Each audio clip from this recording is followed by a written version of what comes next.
Everyone. Thank you for joining us for a unique Wake Up with Rebuild at Home event. Today, we're here to shed light on the Rebuild Upstate solution to preserving affordable housing. Throughout the program, you will hear about our organization. You'll witness the impact of home repairs for a homeowner, especially during this unique time in our world's history. And you'll learn about how you can join us in preserving affordable housing options into the future. Rebuild Upstate has been in existence for over 14 years, and this past spring, we actually completed work on our 1,000th home. We repair the homes of our low-income neighbors to make them safer, healthier, and more livable. We use volunteers whenever possible to perform critical repairs that range from accessibility modifications to roof replacements. Most importantly, we affirm the dignity of the homeowners that we serve, and we foster community by bringing people together. Without community support, we would not be able to accomplish what we do every year. Because this is the first time that we've had an event or gathering since the beginning of the pandemic, I would like to take a little bit of time this morning to honor our 2019 Volunteers of the Year who would have received recognition at an event in April under normal circumstances. Paul Wodecki is the winner of the Golden Hammer Award. In 2019, this incredible volunteer served multiple days a week for 9 months. In addition to serving as a site leader and handyman club member, Paul has helped our staff to build a better inventory process. Paul is a gracious and humble man and has a great sense of humor, and it's always an honor to spend time with him when he's around the office. Laura Godfrey is the winner of our Golden Megaphone Award. She is one of our most faithful advocates for low-income homeowners in the Upstate. As a member of the Greenville Advisory Council, Laura is one of the first to not only contribute ideas and improvements to our communications and events, she actually helps make them happen as well. We are overwhelmed by her passionate support for homeowners on and off of the build site. I don't want to miss a chance to thank our sponsors of today's Wake Up with Rebuild at Home. At the friend level, we have Burr and Foreman, CB Kane Sherry Tate, Finnern Consulting, LMG Architects, and Bridge City Coffee, who provided the coffee and the coffee kits for those of you who purchased those.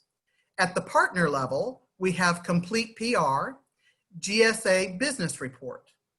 At the advocate level, Pinnacle Financial Partners, and our champion today is Ridge Media, who provided our video. Finally, I would like to take a moment to recognize our sustaining sponsors, a new level of recognition that actually began with our 20 by 2020 effort to find 20 organizations that would join us as $5,000 or greater sponsors. $5,000 is actually the average cost for us to repair one home. These are businesses and churches that have come alongside Rebuild Upstate with donations of at least $5,000 since mid-2019, and their support of our work truly sustains us, and we are grateful. At this time, I would like to introduce Chris Manley, our founder, president, and CEO. Thank you, Dale, and good morning, everyone. So as Dale mentioned, in 2019, we celebrated a milestone as we repaired our 1,000th home in the Upstate. Last year alone, we were able to repair 163 homes for families across the Upstate that featured 478 projects, and that's thanks to the hard work and dedication of over 1,200 incredible volunteers, some of whom are on this call today. We're very, very thankful for all of our volunteers. As all of you know, in March of this year, life changed for so many people. For some of us, home became everything. It became our restaurant, a school for our kids, a workplace, also known as the place we spent all of our time. For our local essential workers, home became even more of a safe and healthy place to rest and recover. All of us got a new understanding of just how much our homes affect our daily lives and our deeper sense of security. Over the 15 years I've been involved in home preservation and affordable housing, I've seen just how important home is to each one of us. As a small agency meeting a large need, we realized quickly the need to adapt our services. In the early months of the pandemic, we relied on contractors and our staff to perform all of our repairs. During that same time, our team was working to develop safety protocols to keep our volunteers safe, and our staff and site leaders graciously stepped up to test out these new procedures. We were very excited in late June to begin welcoming back volunteer groups using those precautions. And while our work may look a little bit different now, often in more distant groups and over the top brim of a mask, perhaps with foggy sunglasses, our work has never stopped. It can't. The need is simply too great. In the early months of the pandemic, we received 300 calls for assistance. Despite continuing to repair homes, when added to the homes already on our waiting list has grown to include over 1,300 homes. Each of these homes ranges by type of repair and area of the upstate, but they all have one thing in common. Critical repairs could improve the health of the homeowner and the family living inside. As we look at this challenge holistically, I think it's important that we take into consideration the social determinants of health, which is a fancy way of saying those things surrounding us that affect our overall health. Housing is absolutely a part of our health. The first part of that is our financial health. Our homeowners are low income. 3 out of every 4 homeowners that we served in 2020 live below half of our area median income. In Greenville County, that means that 3/4 of the homes we serve in have an annual household income of less than $35,850. A housing needs assessment that was done last year showed that 1 in 3 families struggle to afford basic needs like food, clothing, and transportation because of high housing costs. One way housing costs can increase is through bad electrical work, insufficient insulation, having an outdated HVAC system that can often lead to high utility bills. When we provide housing repairs at no cost to the homeowner, we provide a present financial relief. Critical repairs also maintain that home's integrity into the future and protect the family from future financial threats. Weatherization repairs, such as new windows, insulation, doors, and HVAC systems, can reduce monthly utility bills, enabling families to afford basic needs. For example, we served an upstate homeowner recently who had accumulated over $700 on her utility bill, prompting her to seek assistance from emergency bill pay agencies. After repairs, her utility bill was $96. That frees her dollars to go towards what she needs most, like medicine, groceries, and home maintenance. A home's impact doesn't stop with just financial health.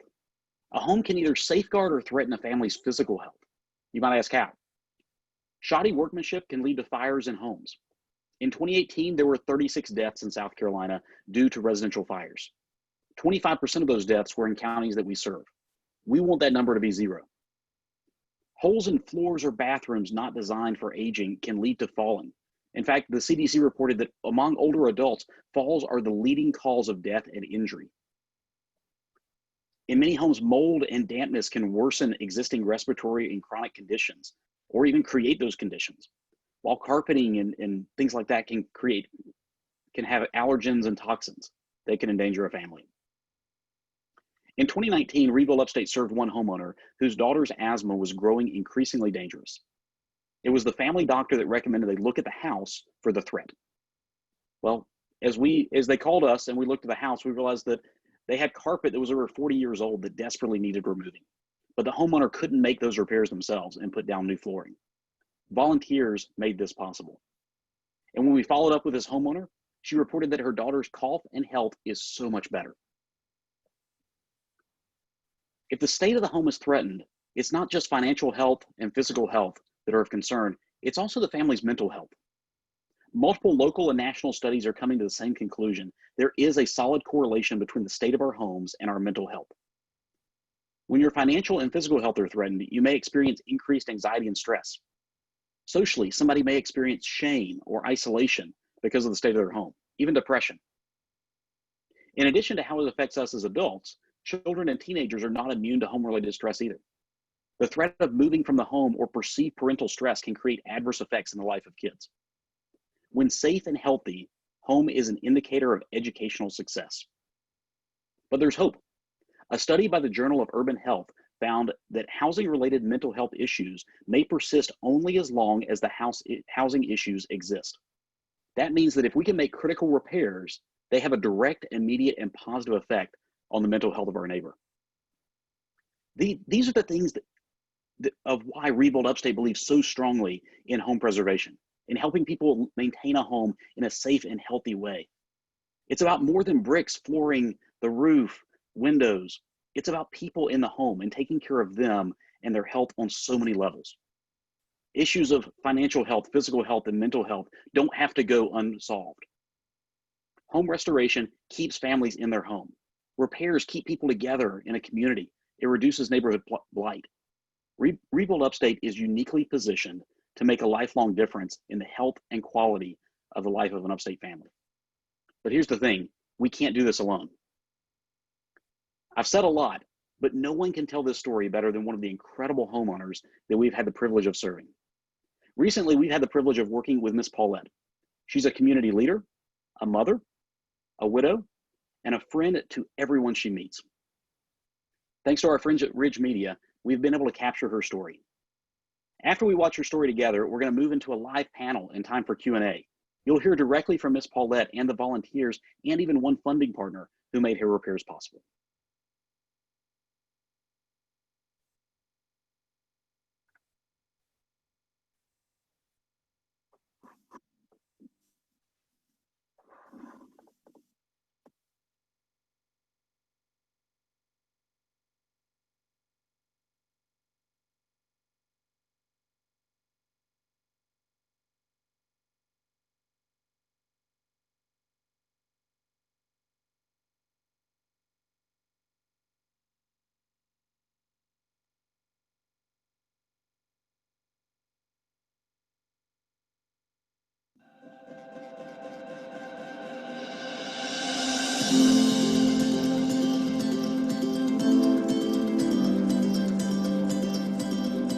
I was born on Dunbar Street, but I was born there 73 years ago.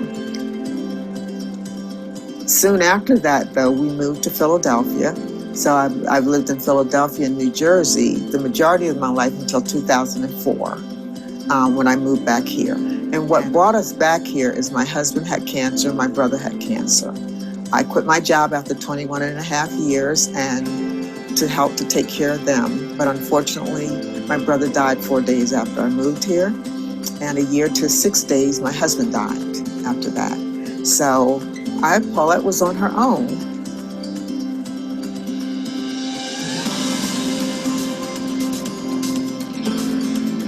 Rebuild Upstate repairs the homes of low-income families to make them safer, healthier, and more livable for people of all ages. So Miss Paulette called Rebuild Upstate asking for some home repairs for us to come in. She had several issues with her house. We came in, we assessed the home, and identified that she needed a new door, new floors, some new windows, as well as some bathroom modifications. With this being an older home being built in 1975, it actually had the older wooden windows that had the chains and the ropes going through. It was, some of the windows were cracked, air came in, so I was losing a lot of heat. Living on a fixed income, you cannot do but so much. And losing heat is not a very, very good thing, you know. Rebuild came in and they took care of all that. But it was just so awesome just to see that the attitudes of and how they could converse with you and talk to you about their problems and things like that. And you can give them encouragement. It was just a blessing to work with every last one of them. So Miss Paulette reminds me of my own grandma, sweet but full of life. And the best thing about serving with Miss Paulette was I was able to make a stronger memory of this memory in the times of how I helped out my grandma, but also to hear her story and her background.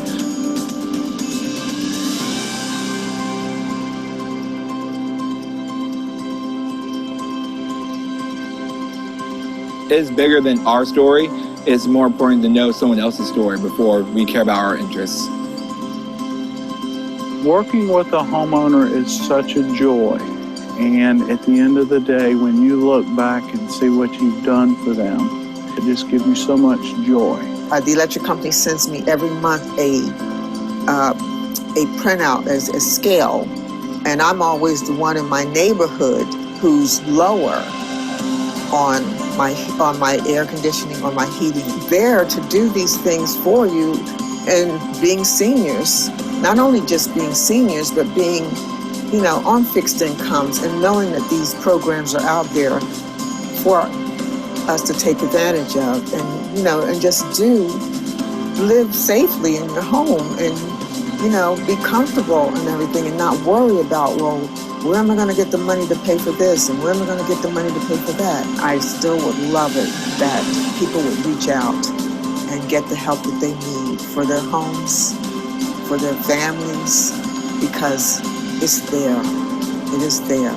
The help is here, and so is the need.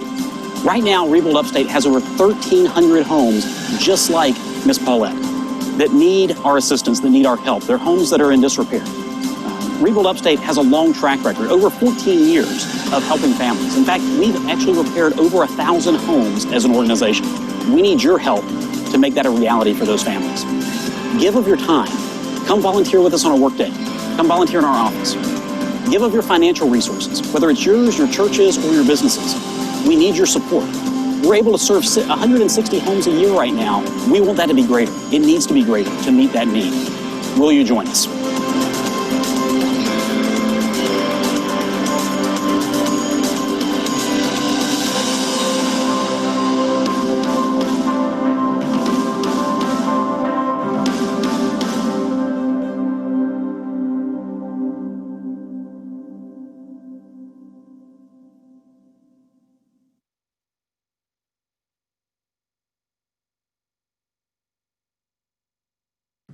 Thank you guys for staying tuned for that video. Now we're going to turn over the program to Megan Finnern.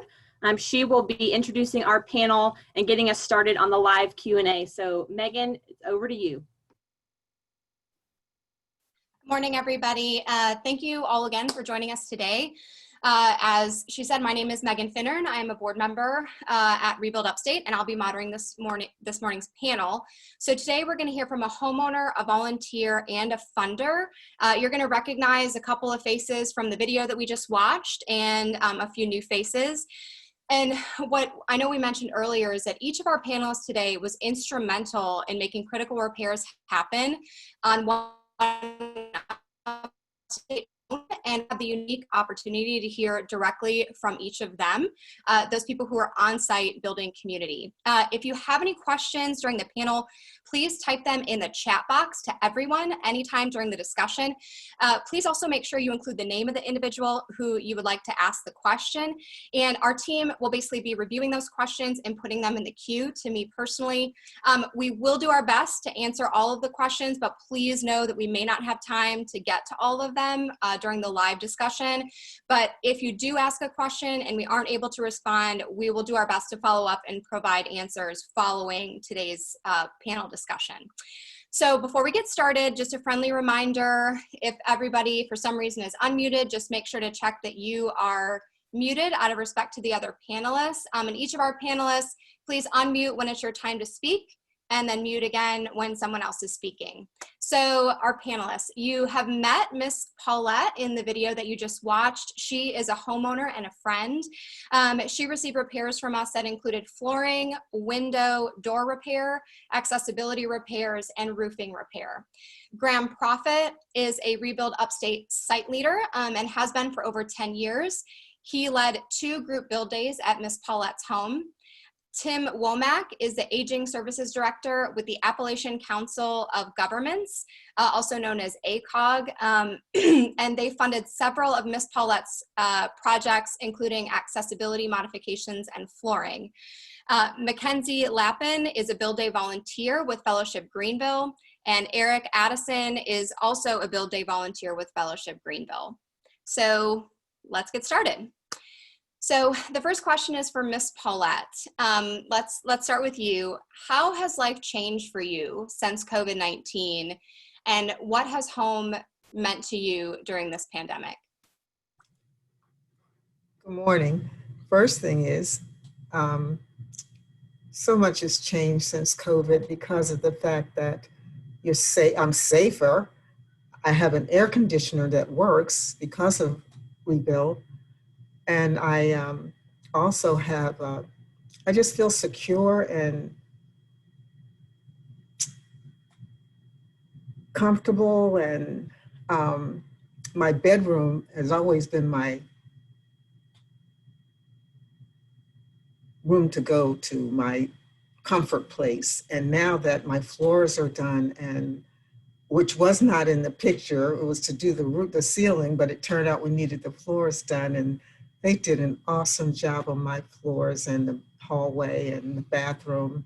And I just feel safe and secure and thankful for you all coming in. And if I can say this, I feel blessed as well, because my house was the last one to be done on the 14th, the week before they shut down everything for COVID.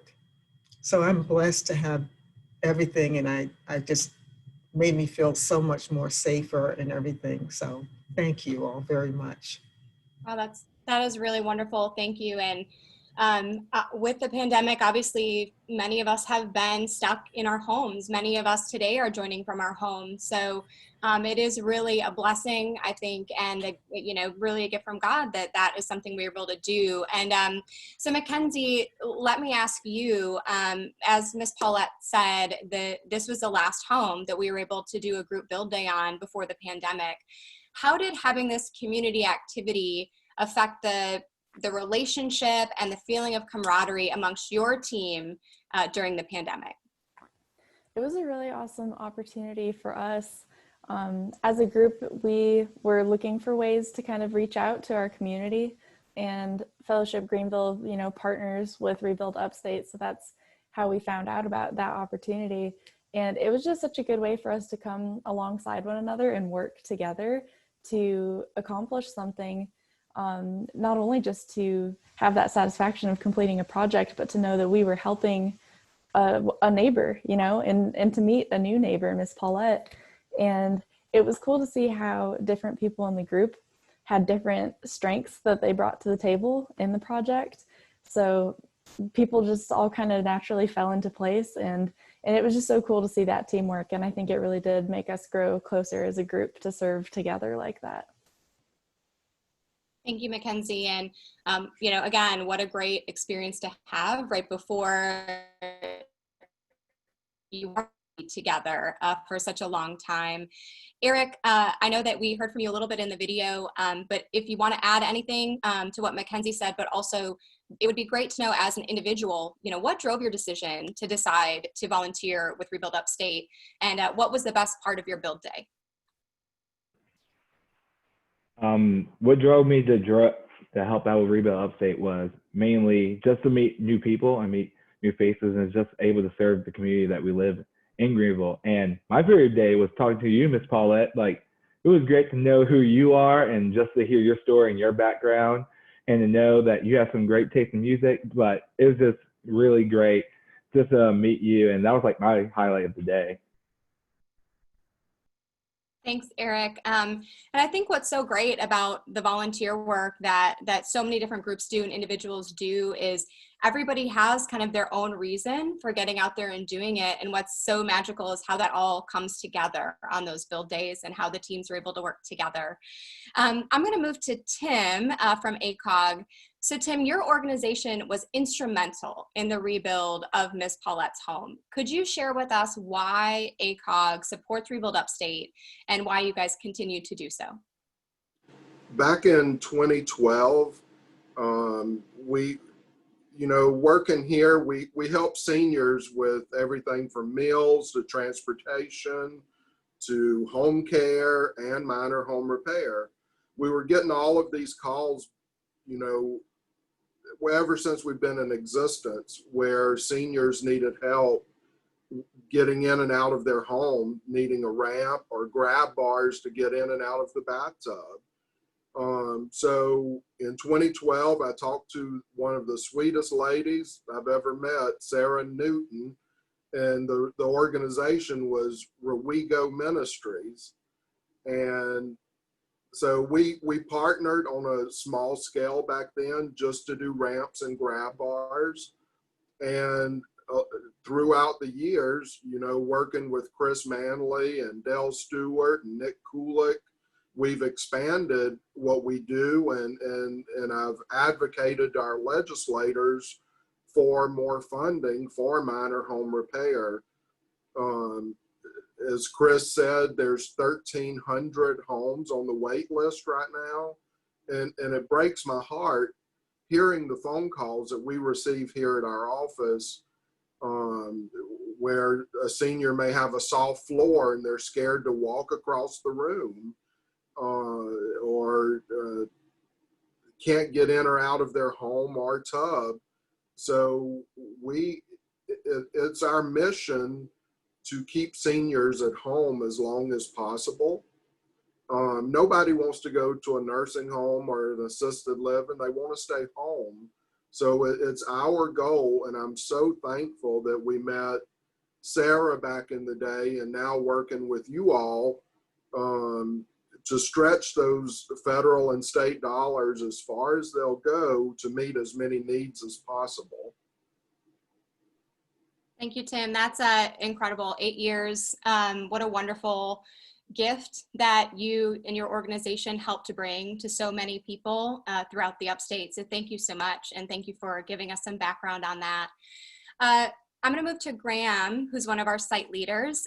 You've led dozens of volunteer teams over your 10 years of serving with Rebuild Upstate. As a site leader, what keeps you coming back? For some reason, God gave me construction knowledge. My father put a hammer in my hand very early in life, and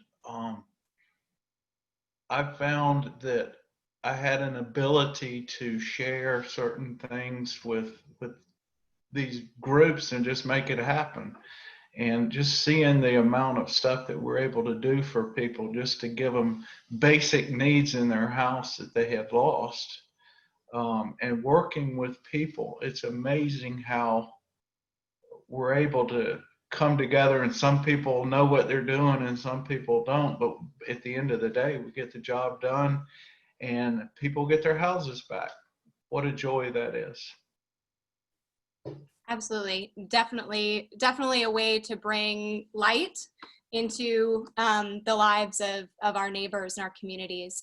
Ms. Paulette, as a homeowner, what does the volunteer group? I didn't hear the last part. Could you repeat the question for us? It buffed out.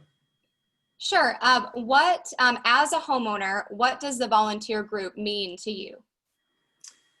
Oh, that's a loaded question. Let me tell you. The volunteers, and I want to say there was maybe at least 7 to 9 volunteers there. And it's like, I knew every last one of them. Just meeting them, it was just awesome. One that is not here, I would love to have seen him. I called him Bart because he reminded me of Bart from Mercy Me. So that was his name for the whole day, Bart. The volunteers, oh my God, they just touched my heart because it's like we knew each other forever. And the work that they did, I mean, they just started right in and worked together. And some of them even did some things outside that wasn't even asked of or anything. Like Eric, for instance, cut down some tree branches and up on ladders and everything. And that was awesome. And just how they worked together.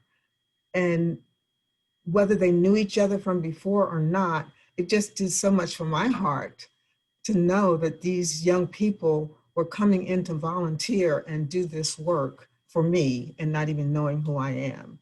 So volunteers are very, very important. And I love the way that they just connect with each other and work together. And then working with Graham and doing the things and bringing the wood back and forth to cut it, and even me getting in there and helping to bring the pieces of rug and flooring out and everything. So the volunteers are very, very important. And I hope and pray that more people volunteer. And especially these are professional people who come out to do the volunteering. And that impressed me so much because we had teachers and nurses and pastors and people that had their own businesses. And that's a blessing. That is a blessing to have volunteers to do that. And I'm blessed to have all of you to do these things in my home. And now you're a part of my life. So thank you very much.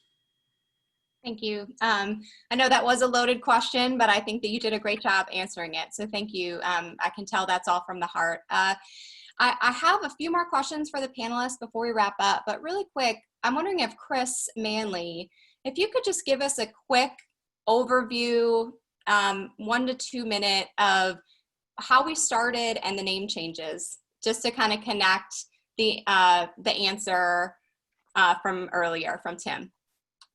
Yeah, so it could be a much longer story. I'll try to keep it really short. We originally started as an organization with a bunch of Clemson students that were going down to New Orleans to help with Katrina repairs and learn how to rebuild houses. At the time, we had no idea that there was a need like this in our own backyard. And about 4 months after the organization started, it was January of 2007. I got a call from a local campus minister in Clemson, and he said, "Hey, I know of this family that they need a new roof. I know y'all have been doing roofs down in New Orleans. Can you come help us out? I've got somebody that has materials. Can you put a roof on?" I said, "Well, a roof's a roof. Doesn't matter where it is. Sure, we can go look at it." And so that was our first project locally.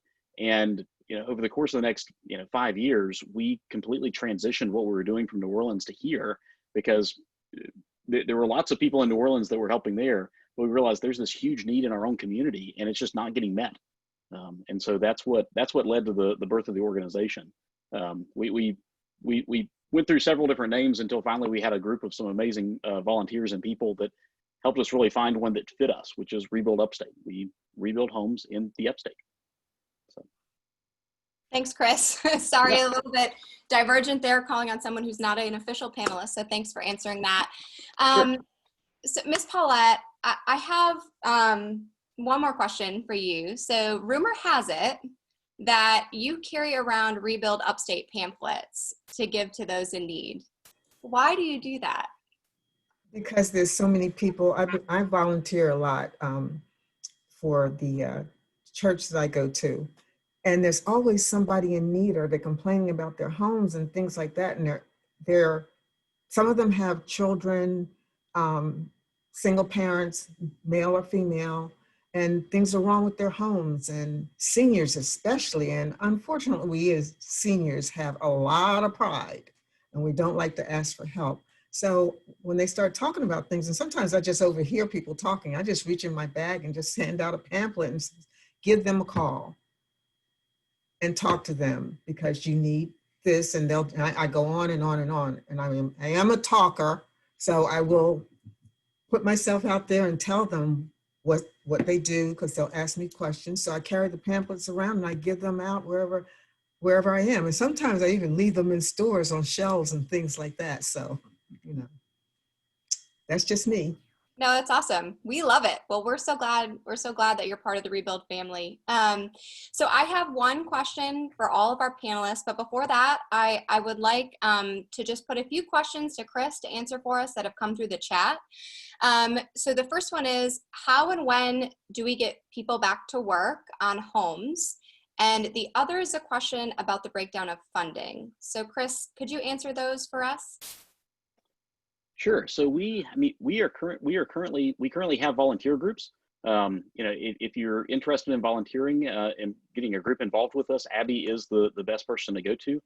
We are taking some precautions right now. We're limiting group size and implementing some measures such as masks and social distancing on sites as much as we can to try to keep everybody safe, including the homeowners that we're serving.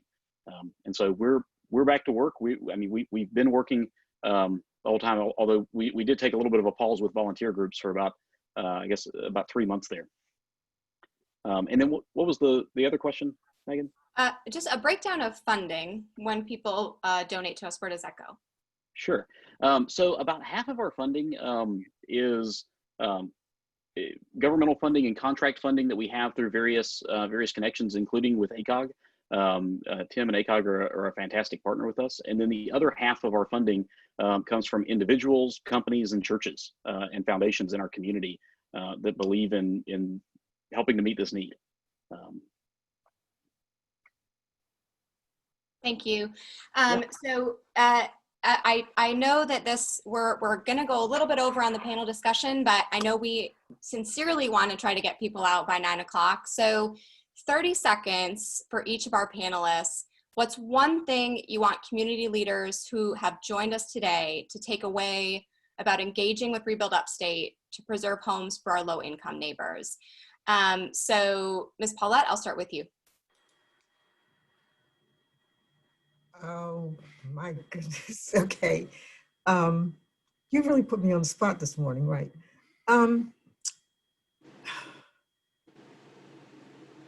I just want the panel to know that my heart is just so, see, I can't even talk. It's just so awesome that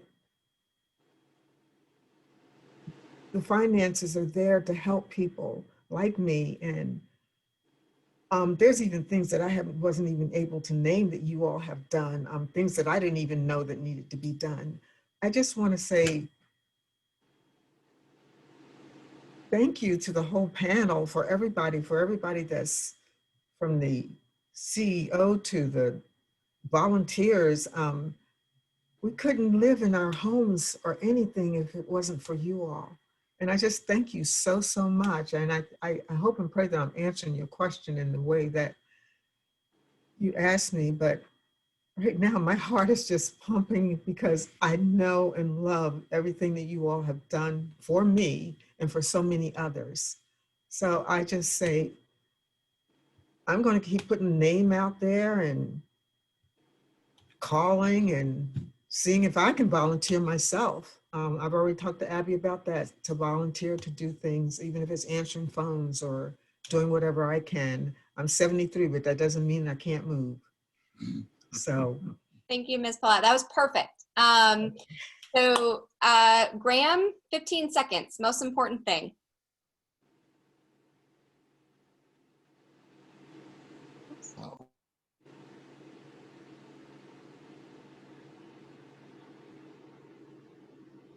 The fact that we can definitely make a difference, both in the homeowners, giving them things that they absolutely need to get through their daily lives, and the difference that it makes in the volunteers' lives. It's a big, big deal.